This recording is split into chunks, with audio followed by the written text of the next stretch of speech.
Good news naman tayo pagdating sa sports. Nakatanggap si Filipina tennis star Alex Ayala ng prestiyosong Premios Tanglaw Trophy mula sa Philippine Ambassador to Spain na si Philip Luwilier. Ang naturang parangal ay kumikilala sa mga personalidad na malaki ang naitulong sa pagpapatibay ng ugnayan ng Pilipinas at ng Espanya. Para sa Balitang Sports, ihahatid yan ni Mili Borja. Pinarangalan si Filipina tennis star Alex Ayala ng prestihiyosong Premios Tanglaw Trophy sa kanyang pagbisita sa Philippine Ambassador to Spain na si Philip Luwilier. Ang Premios Tanglaw Award ay ibinibigay sa mga Pilipino at Espanyol na malaki ang naitulong sa pagpapatibay ng ugnayan ng Pilipinas at Espanya. Ayon kay Luwilier, noong nakaraang taon pa sana natanggap ni Ayala ang naturang parangal, ngunit nabigo itong makadalo sa embassy celebrations.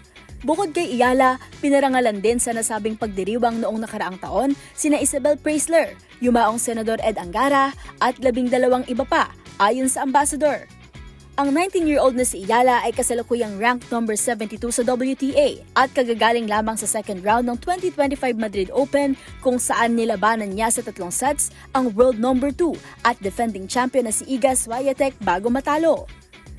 Para sa Deezer HTV, ito si Mili Borja, una sa Pilipinas, una sa Pilipino.